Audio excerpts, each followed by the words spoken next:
Mesmo sem um driver claro, o S&P 500 pegou uma pernada de alta muito forte por conta do fluxo das opções. Quer entender o que são essas concentrações de gama e por que elas são tão importantes? Segue o vídeo. Pessoal, estou no gráfico do SPY de 5 minutos para entender a movimentação do ativo no dia de ontem, dia 27. Ontem, para caso você não saiba, não teve nenhum dado econômico, nenhum dado macro que realmente influenciou os ativos, e a maior parte dos dias é realmente isso, é o fluxo de compra de ações e o fluxo de opções que ditam para onde que o mercado vai. Bom, o ativo abriu aqui um leve gap de baixa nesse candle aqui próximo do GEX 1. Depois de consolidar por um tempo aqui, foi direto para o GEX 4 por volta dos 646. Acabou consolidando um bom tempo por aqui também. E aí por volta das 1, 2 horas aqui, ele teve um pouco mais de força para chegar até os 647. Porém, acabou voltando, como vocês podem ver, e o GEX 4 agora se tornou um suporte pela segunda vez. O ativo encostou lá e entrou fluxo comprador aqui. O ativo disparou. No finalzinho do dia aqui, os últimos 10, 15 minutos do dia, o ativo teve uma retração, mas não chegou a voltar para o GEX 4. Olhando para o QQQ, um pouco mais volátil. Ele abriu também com gap de baixa, mas continuou realizando aqui no começo do dia.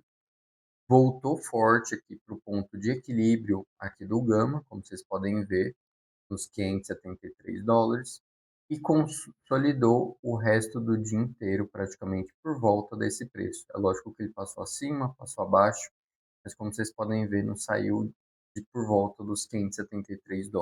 Olhando para a Nvidia, que iria divulgar o seu balanço no final do dia, abriu aqui por volta do 0 a 0, mas realizou muito forte aqui na primeira hora do dia. Foi direto para o GEX 1, aqui nos US$ 180, que é uma grande concentração de gama para o ativo. Chegando lá, pelo fluxo das opções, o ativo começou a voltar e foi direto para essa outra grande concentração de gama, o GEX 4. Como vocês podem ver, chegou muito próximo, encontrou uma resistência. Chegou uma segunda vez, na segunda vez chegou a beliscar aqui em cima, às 3h15, e depois retraiu, ficando aí consolidado praticamente o dia inteiro entre o GEX 4 e o GEX 1, essas grandes concentrações de gama. O ativo divulgou seu balanço, mas vou comentar no próximo vídeo após o fechamento de hoje. Por último, olhando para a Tesla, ele sempre vai na contramão do mercado. O ativo abriu com gap de alta, subiu até o GEX 1 aqui nos 355, bateu lá, devolveu toda a sua alta, fechou o gap de alta, consolidou aqui no começo do dia, mas foi caindo aqui no final do dia levemente, acabou fechando próximo das mínimas do dia, enquanto outros ativos fecharam próximo das máximas do dia.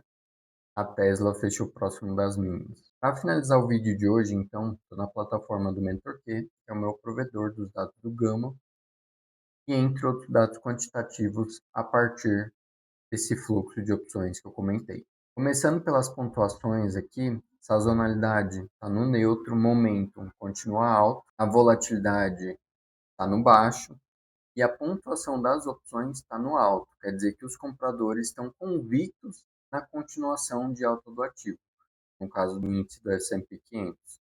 E o condicionamento do Gama continua positivo. Por parte do market maker, ele vai trazer essa estabilização para o preço do ativo. Se o ativo sobe muito e encosta em uma grande concentração de gama, o market maker precisa vender o ativo. E caso o ativo caia forte e encoste uma grande concentração de gama, ele precisa comprar o ativo para ajustar o delta rede dele. Então, de novo, traz essa estabilidade para o ativo. Olhando as próximas expirações, então nós temos o dia de hoje, dia 28, grande concentração de gama positiva aqui nos 6.490. que deve servir como uma resistência para o ativo, tá? Ele deve ter dificuldade de passar esse preço. Para o dia de amanhã, a resistência é um pouco mais alta, é nos 6.505, aqui representado por essa barra grande aqui verde. E para o vencimento mais importante de setembro, a OPEX de setembro, e que tem o maior peso aqui para o GEX, como vocês podem ver, nós temos grandes concentrações de gama positivo aqui, todo o caminho até agora os 6.600. Então, o alvo dos 6.500 vai ficar menos relevante, porque essa concentração está diminuindo. Em outras palavras, essa resistência está diminuindo, e nós temos grandes novos alvos, que seria 6.600 aqui na parte de cima, tá? Como eu falei, o posicionamento dos investidores é acreditando na continuação de alta, e é assim que deve ser caso não venha um fator externo que puxe o mercado para baixo. Pode ser um dado econômico, Trump, uma guerra, alguma coisa assim. Mas o cenário continua bem construtivo para a continuação de alta do ativo. Por último, olhando para a volatilidade implícita do SPX, então nós temos os strikes nessa escala, as expirações na escala horizontal. Quanto mais azulado, roxo, nós temos uma IV, uma volatilidade implícita baixa. Quanto mais alaranjado, vermelho, mais estressado ou maior aquele IV. Como vocês podem ver, para o curto prazo, que seria dia 28, né, hoje, sexta-feira, tem um leve estresse a mais aqui, mas o que é normal, né? Sempre no curto prazo o estresse vai ser maior do que no longo prazo, a não ser que os investidores estão se preparando para algo lá no futuro. Então isso é normal. O mais importante para a gente, no meu caso eu que faço swing trade, eu olho muito para o longo prazo, né? O mercado está precificando no longo prazo. Se está precificando algo que pode acabar puxando o mercado para baixo, ou qual que é esse estresse, o porquê que o mercado está estressado, se não tem nenhum motivo para estar. Então, olhando para essa volatilidade, nós temos um mercado bem tranquilo, bem despreocupado, e isso não é ruim. Tomem cuidado com pessoas, comentaristas, analistas que falam: o mercado está muito tranquilo, a volatilidade está muito baixa, é hora de comprar put, é hora de se proteger.